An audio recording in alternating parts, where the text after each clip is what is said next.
as we begin, excuse me, pushing into the 1466 turn. This is the first turn without taxation, well, with very limited taxation. First card came up. Venice bought this edifice, a press, and it's in Venice. Basically, this is one of the few things that the Venetians can really use right now. There may be some characters that they might want, or someone might want up here, like the Dauphin or something. Maybe. But nobody bid on them yet. So far, they don't have any clear value. They could maybe disrupt the Habsburgs here, but nobody's terribly picking on anyone else, except for maybe this warfare going on between the papacy. The Curia Chancellor is refusing to build anything except more caravans. He's building more so that he can supply this city, or this location, which is the library here, another edifice. In the long run, he wants somebody to own it on the papal side. And he figures if he can get it hooked up, that'll maybe put it up for some kind of bidding. And Venice will be willing to sell it, or at least he'll get some of the cash from it. Not much in the way of builds here. The Venetian edifice here, he's going to have to fund that entirely. He doesn't have an empire to help him here. All he's got is his own power and his own cash. But it's going to make cash. This is going to cost him $6 plus the one he took to bid it. Nobody else is interested in that. And now we're on the naval move. The English have started building yet more galleys. The Pope's feeling the pressure. He's unable to build more fleets, and I think we're going to start seeing at least someone putting the vice on him. He's hoping things kind of break in his favor, but it's not looking like it's happening. And with the multiple trade routes coming through, I think it's very unlikely. I'm trying to do these more quickly because obviously we haven't had a single pestilence card yet. In fact, I think it's possible to go through the game. I know it's possible. I think it's not terribly unlikely to make it to the end of the game without the die roll ending it. Now, this is a longer game than Lords of the Sierra Madre. Obviously, you could shorten the game somewhat. It suggested you cut it in half. The full game is, only for diehards. But, well, so far I'm kind of in the mood to keep going. There may come a point where it's obvious someone is just kicking ass. But there's almost always a way to take someone out in this game. So that may not be sufficient to call it. The French and Comnenids may have screwed the pooch with the empire, with the papacy here. They sailed into Beirut. This is going to be now their source heading up. Well, that's Mamluk home area. It's one of the few ways he has of gaining cash. The problem for the papacy is that they almost don't dare attack the English. If they go for a first strike against the English, first of all, most of the English forces out in round ships that can't be hit. There's a galley here, though, that I could hit or something. But if I do that, essentially, I'm kind of asking for the English to strike me. And in a sense, the English are baiting me by putting things in my territory. Yes, they've invaded me. They've taken something of mine. But that's not too big a deal, especially now with the taxes. This, however, is a deal. And right now, the French and the Comnenid have a benefit from me. If I hit them and I stop giving them that benefit, yeah, they're going to be pissed. But I feel like they are my enemy. And I can't do anything about the guy who's pissing me off the most. Because he's my color. Indeed, a quick strike takes the French out of there. Two of these guys should be damaged. Forgot to flip them. Because I hit them with like 4 ships. No leaders in place. The ships, the total number is the important thing. So I drive them out of there. And I'm not sure they're getting free passes anymore.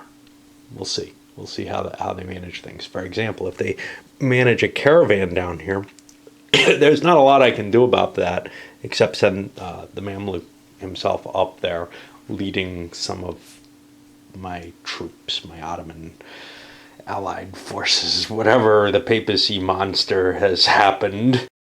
Summer bidding was a big deal. University of Vienna.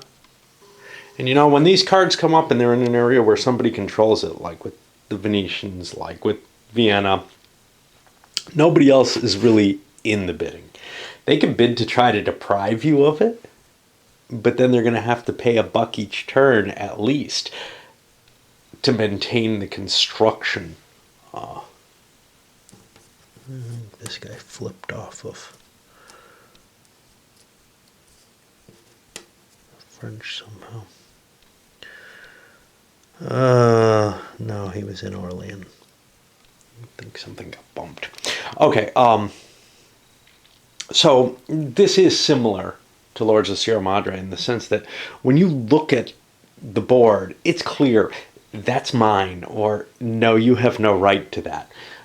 Games like another game that reminds me of Sierra Madre is Silverton up here, where one person can make money off something, but depriving people of money from it is a sensible option. In this, usually depriving people doesn't make sense. We also saw a lot of things started by the Condemned so that he could reach level 3. If he's going to go to war, he wants to be level 3. So he bought himself the Cypriot ruler, which gives him some additional forces in this area. And the Pope didn't oppose that. He got the Dauphin. Then he went for the Hansa, trying to cover the odds there, while the Habsburgs bought that. So the last thing left that was of any value to him is the Duke of Burgundy. He can use Burgundy to move French troops or stack with French troops. This guy's not really terribly valuable on his own. He has none of his own troops. He has some money that I could have gone and taxed. Now I can't do that. But that's okay. When things start to... When things start to go really wrong, when the battles start happening, which has to be about ready to happen here, we're seeing it beginning to crack. At that point, there will probably be mercenaries available. I don't know, maybe not, because the Pope doesn't have a lot in terms of mercenaries on his side, and he seems to be the target here. Okay, so we're at the taxes. And remember how before, we were looking at taxation of the different countries. Well, the English taxes, what are they going to have for taxes? It's going to total 0. There's nothing in all of England. We're basically going to look for the edifices and see who gets anything. So that's not an edifice. That doesn't produce. So there's nothing on this side of the table. Lyon. Lyon's going to produce $1 for the French. Ooh, what wealth. It's going to be hard to rebuild armies once we smack them together. Nothing here. Here, well, the papacy gets $1. That's it. Everything else is going to have to be made off trade. And we can see that the big trade route that made so much money for the papacy, well, that's gone. And trade is ending up in stupid places for people, like over here in Hungary or in Wallachia. That's not helping anyone. It's just creating piles of money that kind of make a target, especially Wallachia. This poor guy has nothing. He has no troops to defend him. I could definitely see the papacy sending some forces out to finish off, to at least tax him, loot him, as the case may be. And that's the end of the tax round there. Now we go to advancing the projects, and of course this is going to be funded where possible by the empires, but it's not as easy as it used to be. Look at what the Habsburgs have. They only have $1. They got a couple of projects ongoing. He's going to have to fund these out of his own cash. That's a painful aspect to all of this. You also may not be able to actually, well, this doesn't go anywhere, so you may want to just pay the $1 to hold that off. The University of Vienna, I can probably get up and running next year anyway, when it becomes available. The problem, of course, with the summer combat movement in combat is you got to establish your trade routes. The French moved down to try to get their spices out while the Mamluks marched back up and took that, drove the caravans out, and the papacy actually moved in here and attacked one unit on each against Habsburg and French caravans. Their plan is to disrupt the movement in that direction. I forgot about moving these. These guys were intended to be moved, and I gotta arrange them so that they get in there. Nobody would have screwed with them. The papal caravan getting us down to Florence here. Something exciting showed up. Transylvanian gold mine. Again, really in the Habsburgs' purview. If anyone else tried to build that, it could be wrecked and or taxed. What that's going to need is slaves, which come from up here. Got slaves over there. We've got that almost hooked up. We just need to get a caravan into play there. And it's going to take some time. And here is what's cool, is if I can hook the foundry up to that. Now, this doesn't have to be working profitably the way this game is written for that to take advantage of it. But we're probably going to see both chained together anyhow. I think that's a little different from how Lord Sierra Madre works with the smelters.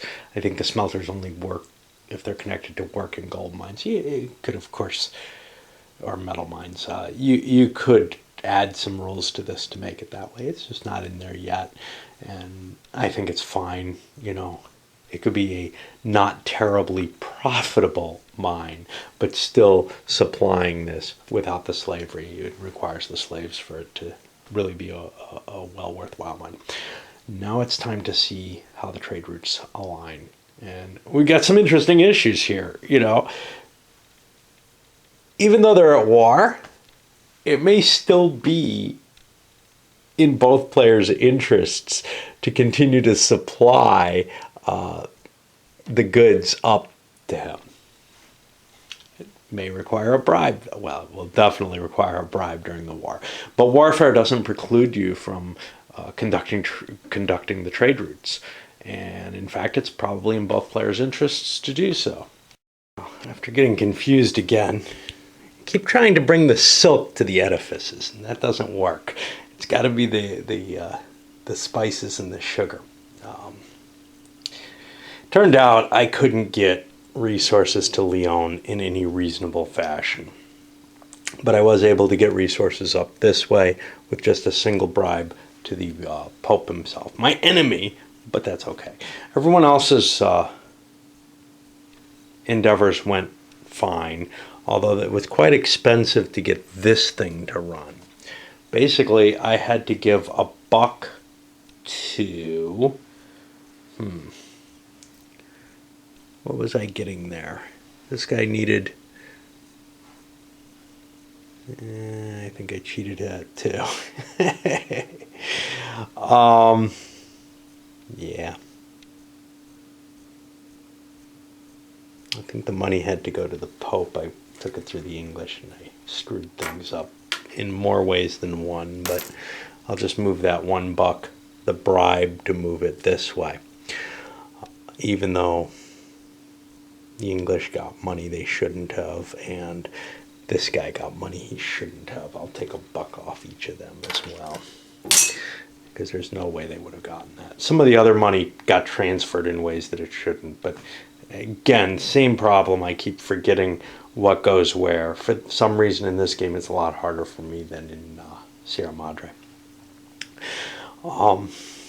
Mainly because in Sierra Madre it's pretty clear, you know, a smelter wants mining materials and the railways are clear and everything. But anyway, we actually hooked everything up pretty decently, and a lot of people made a lot of money The people who are making the big money, especially the Athenian here, is just raking it in.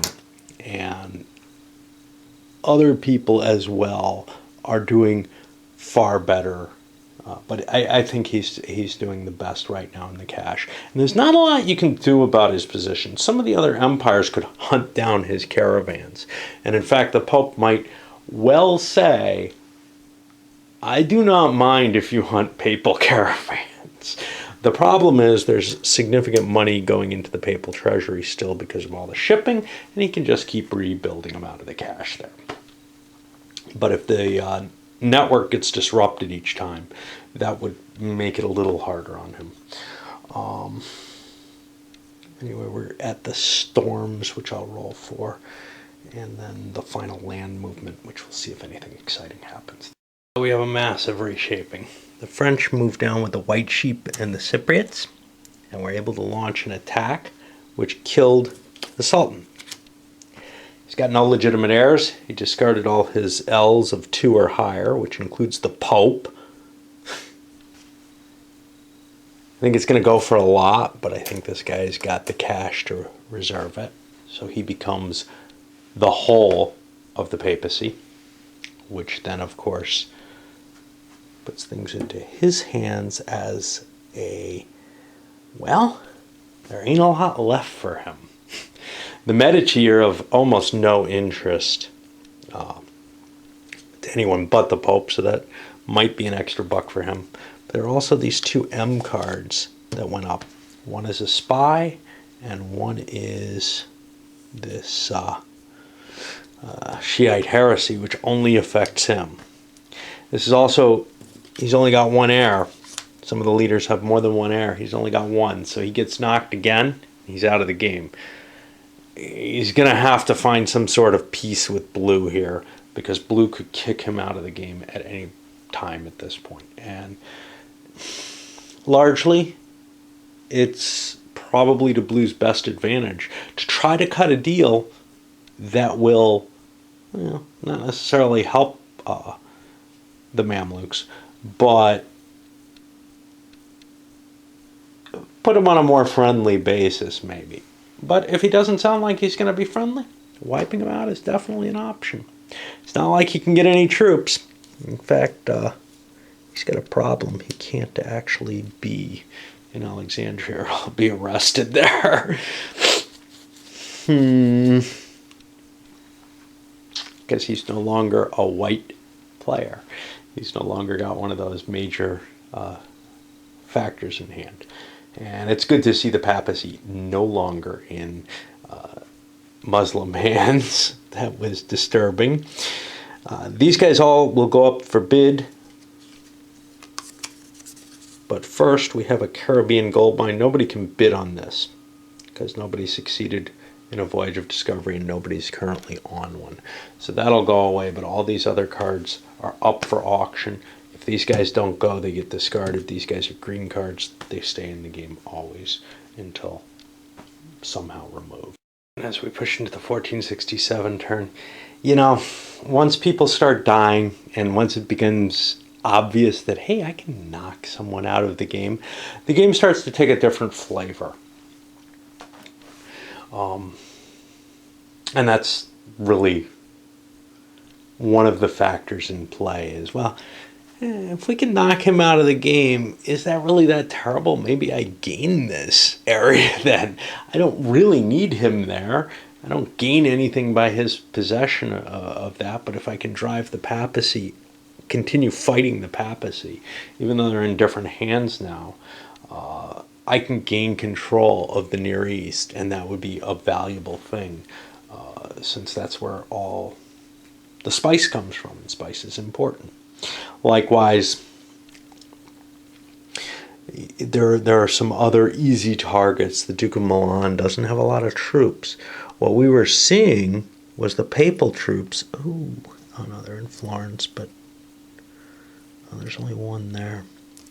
There's a papal army somewhere. Nobody controlled the Pope. We got to pay a couple bucks to keep that thing alive. I didn't realize I didn't take care of that yet. I didn't notice it. But if you take care of all the other depletions, if you don't recognize the possibility of knocking players out, the game could stay stalemated for a long time, but it's actually probably easier in this game to knock people out than it is in Lords of Sierra Madre. It's harder to find yourself a fortified place. You know, the Duke of Milan's in a really dangerous place here. Well, maybe on his next turn, he's going to run back up into the Habsburg Empire, where he'll have at least some support there, but it's not much, and then he's giving up his bank. And if that city's under siege, nobody's going to be able to get, or controlled by the papacy or whatever, nobody's going to be able to shift stuff into there. And that puts a weakness on him. So this is a very powerful position with the whole of this triple empire under one player's control. I think everybody's going to have to try to work against them. The French Comnenids certainly want that. The English, I can't see them not opposing this, although they've been working with that guy, so that could kind of taint things. Venice can't do much.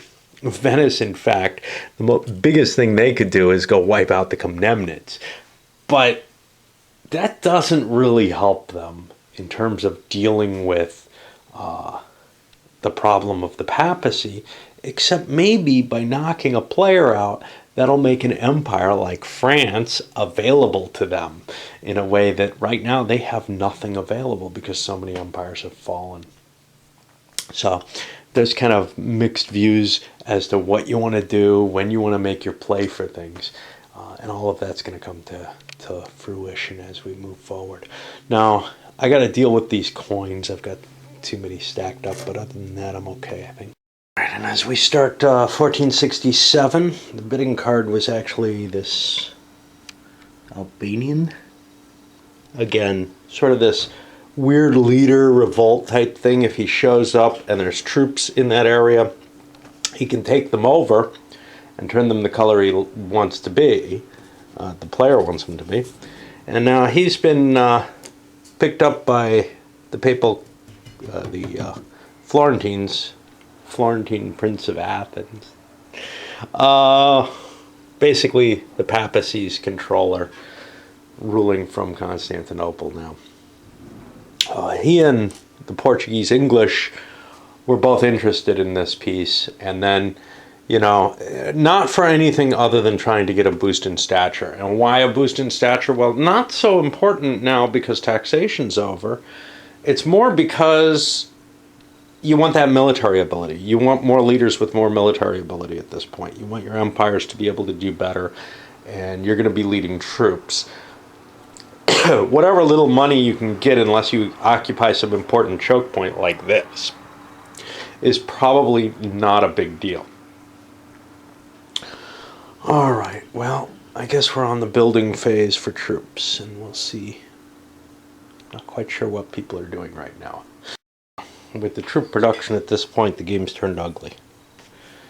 Papacy having everything in one set of hands.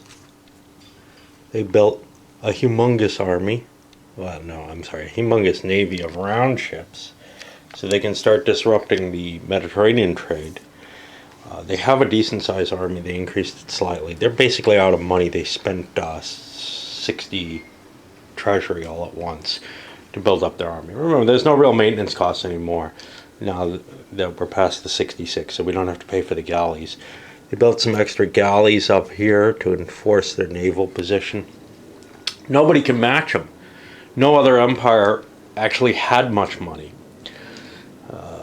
They were able to do some repairs, but the only person who built any new troops was actually the Venetians. They built another pirate galley that they don't have the card for.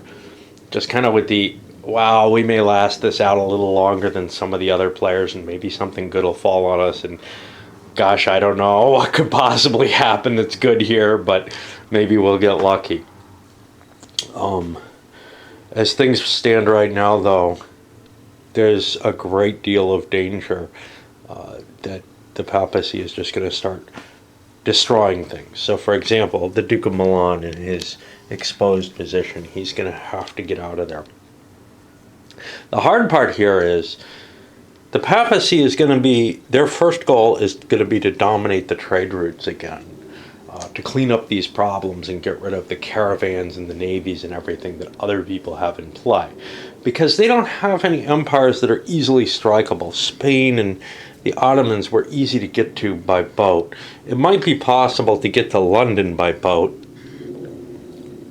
but that's kind of tough to do in a lot of ways. One of which is, so I could send a fleet out there to attack London and just take it. And if I manage to do that, the English are done, right? But there's still a decent fleet out here that has to be dealt with. So in effect, cleaning up the naval supply route is going to be a part of the plan forward. Anyway, we move into the naval phase. I got to make absolutely certain that I get the ordering of the players right here, because this is a big turn, and there's no question that, for example, England with their extra M cards, they have a spy and another card. They have 3 points of cards. That's significantly, this guy's going to be going towards the, he's either going to be forced to go first, or if there's some advantage to going first, he can be trumped by just about everyone else. I think everyone else has at least one M card. So he is in the last position, and we kind of have him there. He's been there for a long time, but he has the most power. The English Navy opens things up with an attack on the Athenian prince right in here. If he can kill him, that throws these the papacy out of his hands, presumably. He's married, so he'd be able to hold the papal military power, so that wasn't as valuable a move as it could have been. But that's okay. Bad die rolls going his way. He only did 3 hits. Look at all the hits that were done to him.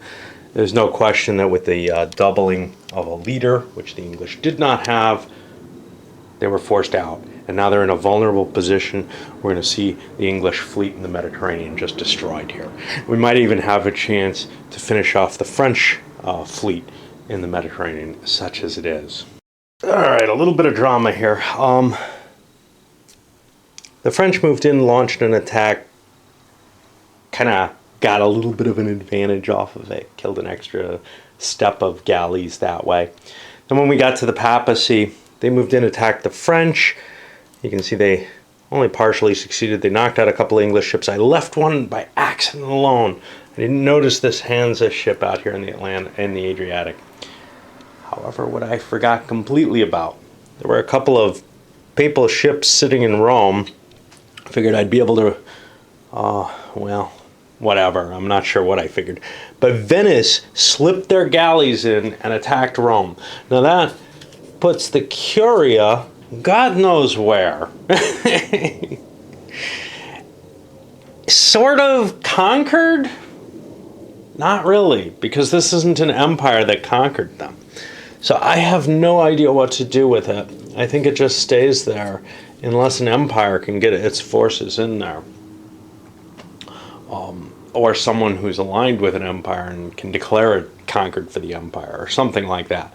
But yeah, that was kind of a shocking move. Now, conceivably, Venice can open the gates if someone else could move in there, but that's going to be a tough move. And now they've declared their position too, and I don't think they have the safety, whatever safety they might have had, towards maybe being the last guy the papacy eliminates. I don't know.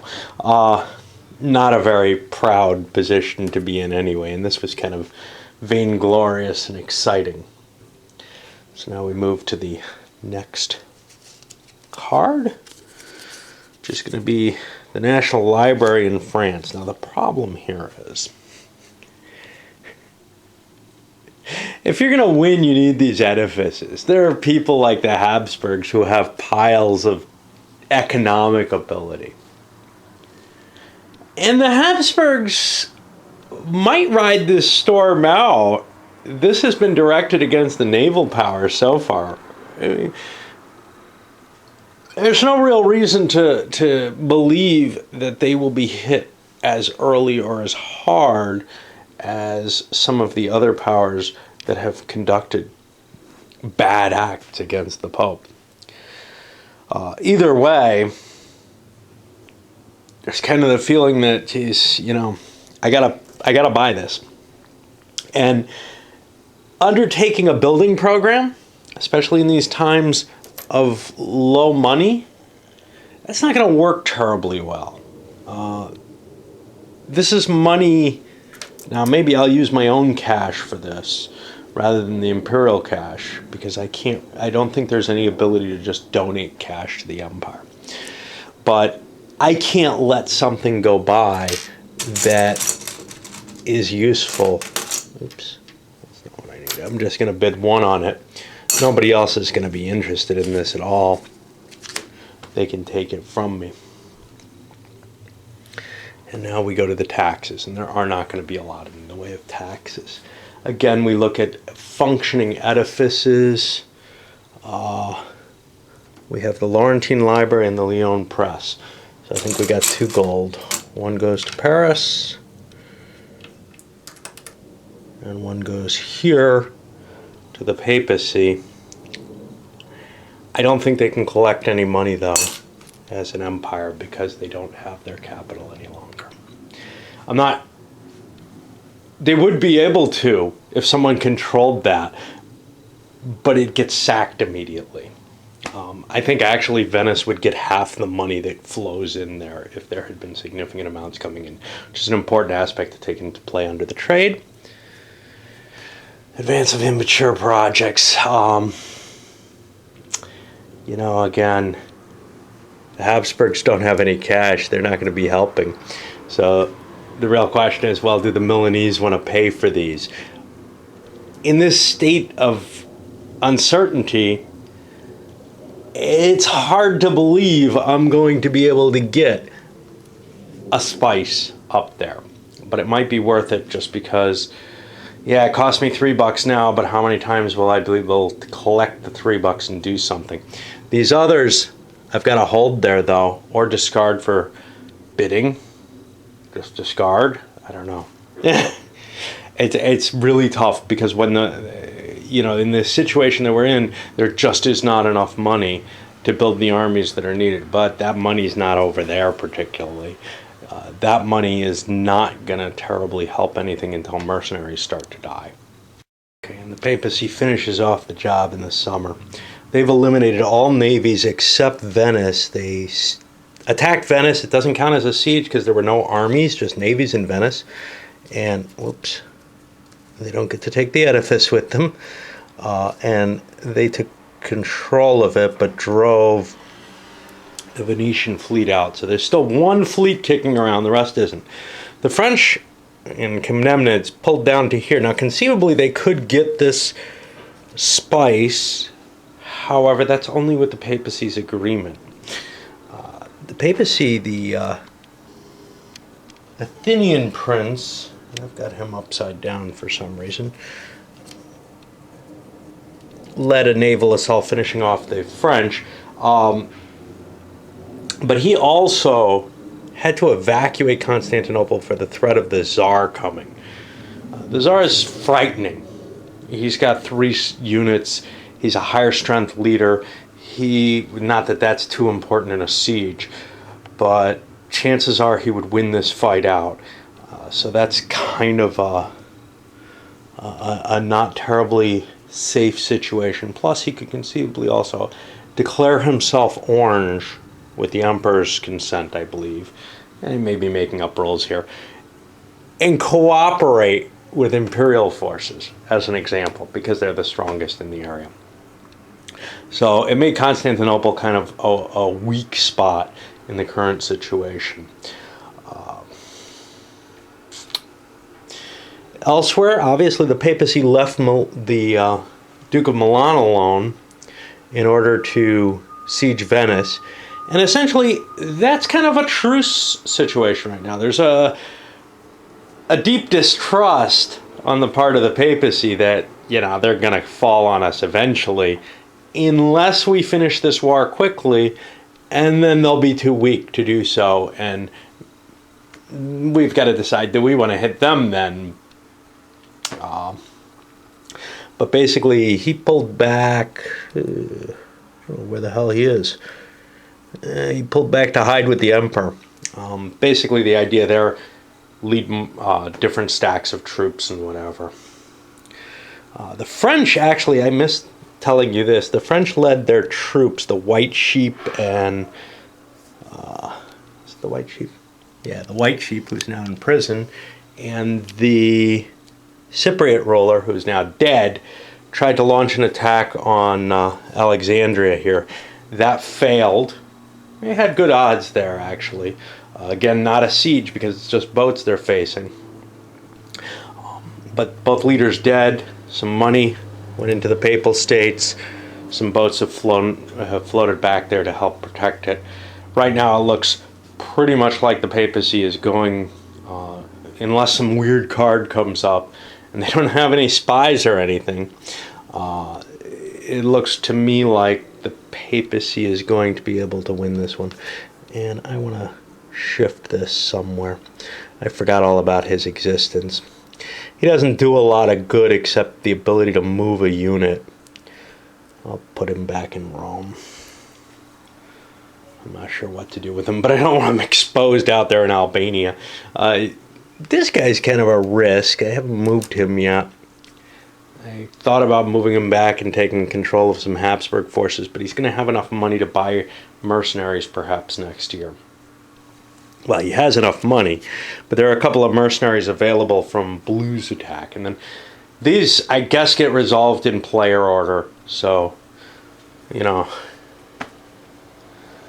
fair chance of getting them, but we may well see the Portuguese or Venetians want those mercenaries first and need to try to purchase them. I guess we look at the fall card.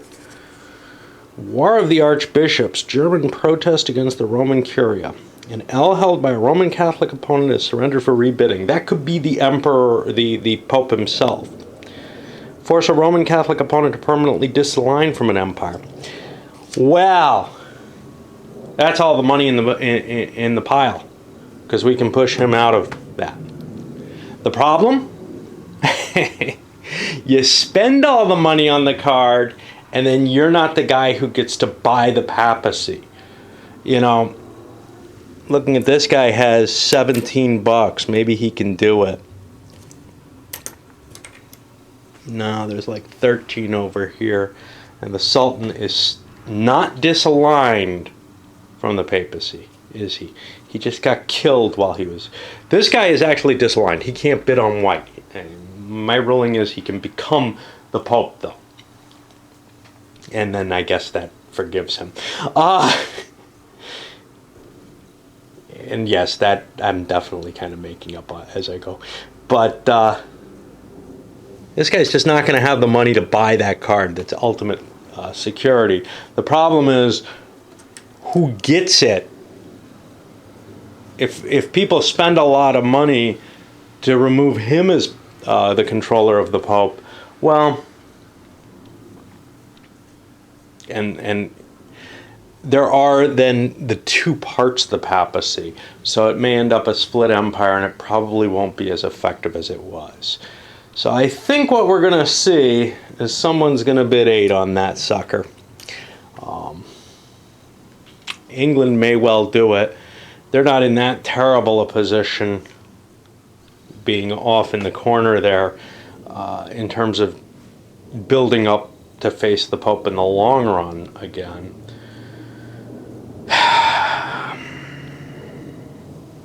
It's painful, though.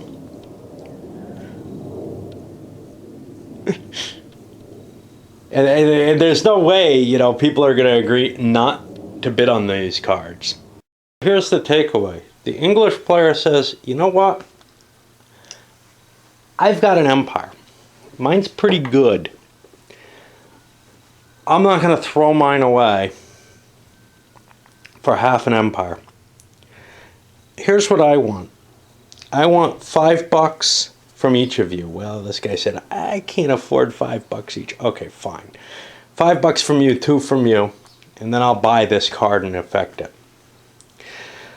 All right, well, that's going to happen. The problem here is the bidding on the Pope goes kind of weird when it happens, because this guy can take the whole kit and caboodle. But we want it split. And I think there's going to be some level of goodwill involved in this. And the Papal Wars. But when you hand somebody that much power again, there's no reason to believe that it's just not going to, you know, essentially put them in a position where they think they can do more. Anyway, all we have to bid here is $8. Yes, this guy could bid more, but he's not particularly interested in the card. So we'll throw that out and we'll grab this. Importantly, from our point of view, we don't want a Pope available. Is there more movement? There's a land movement phase. We might let the Pope keep running for a while without playing that. We don't necessarily want to throw this open to a bid until it's disruptive. Basically, right now, if we bought it, if we played it, the Pope would be deposed, or would be neutralized, and would no longer move any of his pieces unless he's attacked. All these other players wouldn't have an opportunity to have it. But it's not a particularly opportune time to do this. It would be much better to do it in the summer move, or maybe the spring one. Right now, definitely not. So we're going to let a couple more cards go by. Now, there's some danger that a spy might come up. Other people got to make sure that this guy doesn't get the spy. That's all. All right, we've got the Cypriot ruler up for auction as well. By the way, the English fleets that are here, these will go up for auction if he doesn't refurbish them. Again, I don't know if that's covered in the rules for this, but that's following the Lords of Sierra Madre rules. Trying to wade through these and figure out exactly where everything is just not worth my time when they're so iffy to begin with. All right, so we do have one more card available. It's that Cypriot. And does anybody particularly want it? The Byzantines have already made the hump here, so they're not going to rebid on this dude. Other people?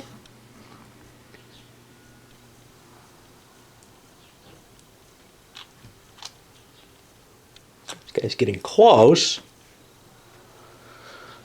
but it doesn't feel like it's time. Now this is a green card, so it goes back here, and the Cypriot actually, I'm going to put him upside down here. He's going to collect up some money. Maybe he'll end up with some troops. Maybe he'll end up valuable to someone at some point. But that's what we got for that. And now it's trade routes, and there are still some. This big route is still in existence. This one's in existence if the papacy is willing to accept it. And at this point, he's looking at, oh, geez, I'm screwed. I should take money now in exchange for helping Blue. The whole dynamics has been kicked into hell by this. Is there another route? We've got the naval route as well. So actually, most of the trade routes are undisrupted by all this war. Well, it's quite often the case where the merchants continue trading, the Dutch merchants, for example, with their enemies. But the chaos here makes it even more important to do so than normally. Every single trade route was hooked up. Every last one of them. Wait, don't we have something in Bruges? Oh no, Ghent. And that's immature, so that wouldn't have been a possibility. But yeah, the shipping route coming up through here, everyone paid their bribes. We even gave a bonus to Venice. You know, we're sitting on top of a couple of Venice's, or the Dodge's endeavors here. We're sitting on top of his bank, his press, and the library. Everything he has. So what do? Well, rather than try to extort more, we give him a discount. We give him $2 exchange. Because, well, we're making lots of money for the papacy, but that doesn't really matter. But we're getting cash for ourselves. And we see him as kind of weak, gaining some goodwill from a player who's our steady customer right now. It may not be the case later, but hey, if the next guy tries to squeeze him back for 3, or if it becomes clear that I'm not really out to kill people necessarily, but just to build a profitable business enterprise, and that you still have a chance to win even with all this military ability, maybe it won't be so necessary to remove him. Maybe it was just a matter of, hey, there were too many options of routes. And even as it is, there are options of routes. A number of things march down, well, I think just one marched through here. Not sure why I've got 2 there and not there. I think,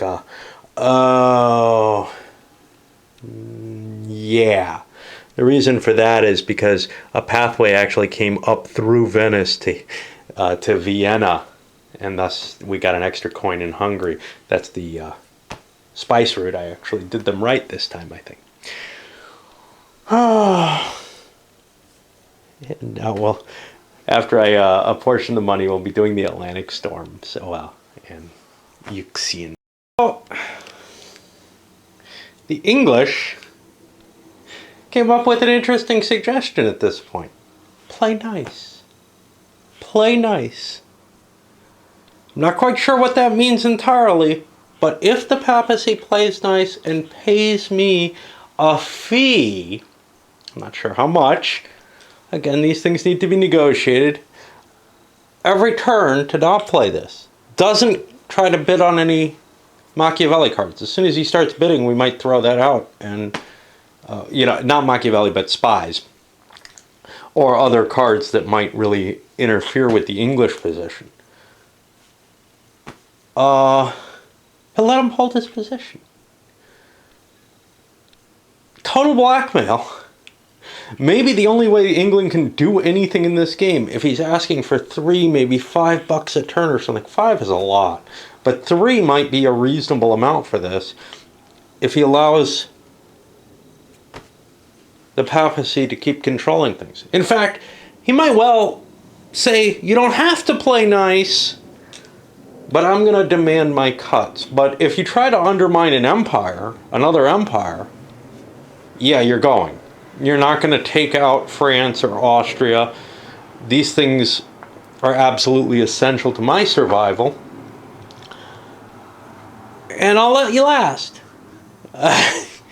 Maybe I'll let you screw with the routes up here. Why? Because I don't really give a shit about them. As long as you keep the naval route clean, I'm willing to not compete for it if I'm getting my share of it.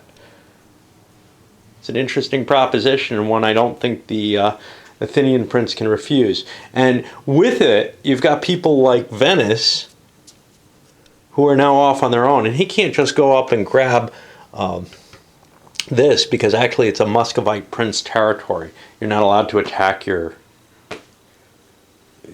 even sort of the notional lands of your vassals, as far again as I can tell. They don't nail everything down very well at all in this game.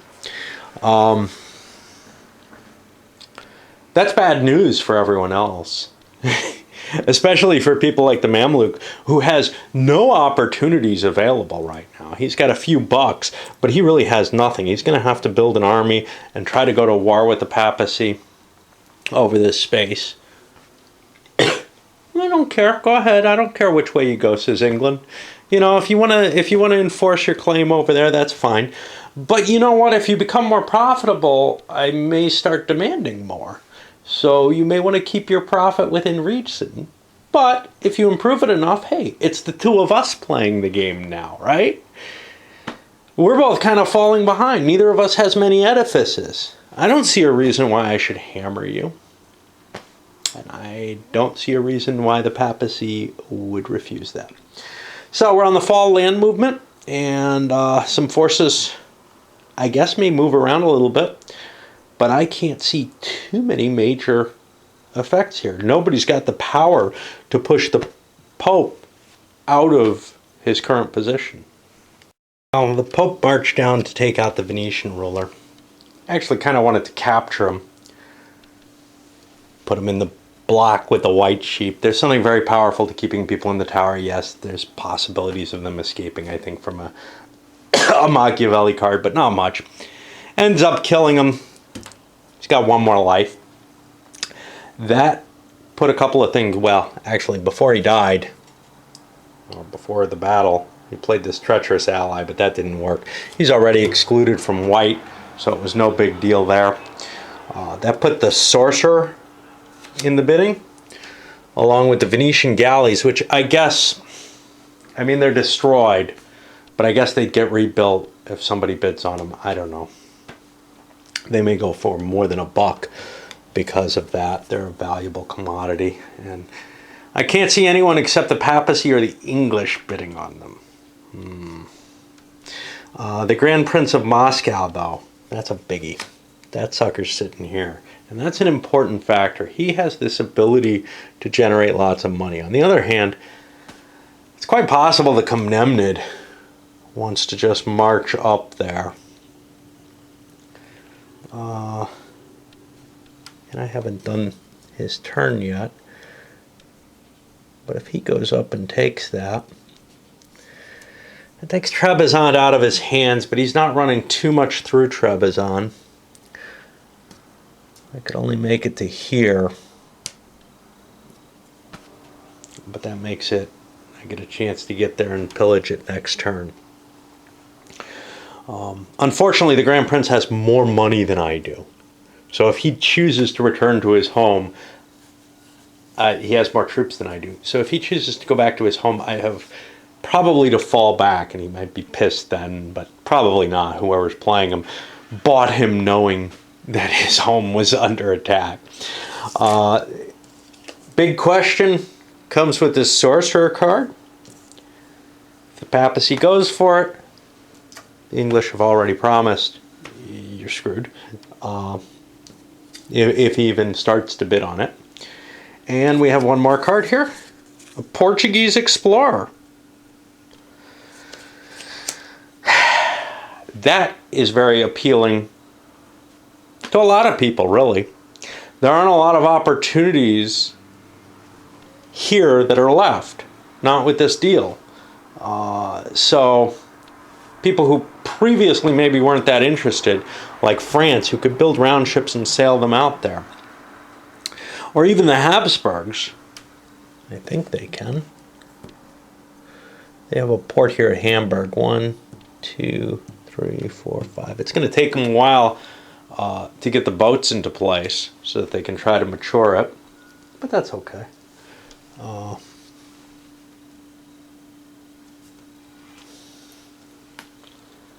I think that becomes a very interesting card for a lot of players here. Obviously, England would like to get their jump, and they already have a bonus towards it. And, the papacy already has a bunch of round ships that they no longer really need. Nobody can outbuy them at this point. They've got a tremendous fleet sitting out here ready to go. And to end that little cycle, the English picked up the Explorer actually quite cheap. I think only 3 for that. About the same price the Sorcerer went for. Not a lot of people won him. Blue didn't have a spy yet, so they were particularly interested.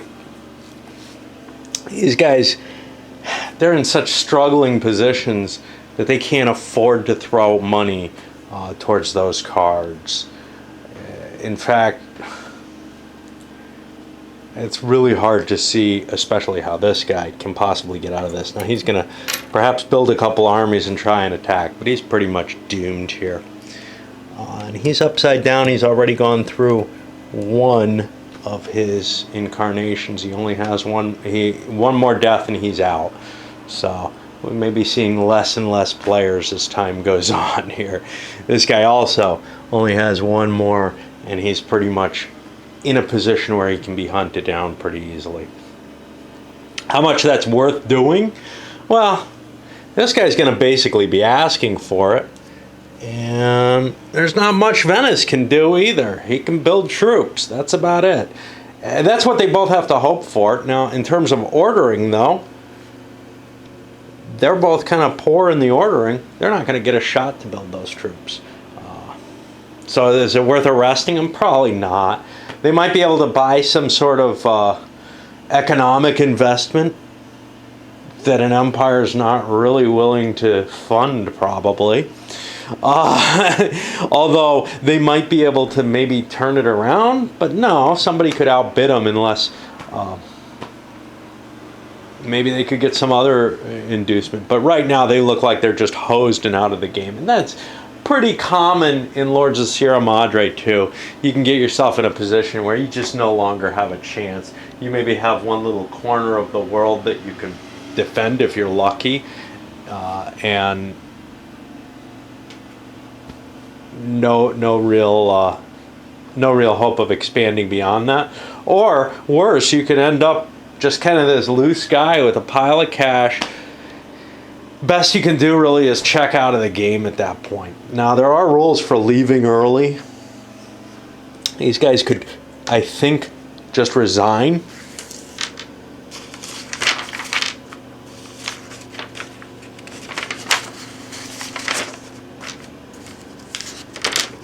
And keep their money as a victory value. What would that mean? I don't know. I mean, it's kind of cheap to let somebody escape that way completely. I seem to remember, though, there are rules here for entering and leaving early departures. No, you don't have any. In Lords of the Sierra Madre, it makes sense because you can move somewhere else, put your money in the bank. You've escaped the world, basically. You're no longer in danger. In this one, though, there's nowhere to go, you know. So it makes sense that you cannot. Anyway, we're going to send this one up. It's long enough by far.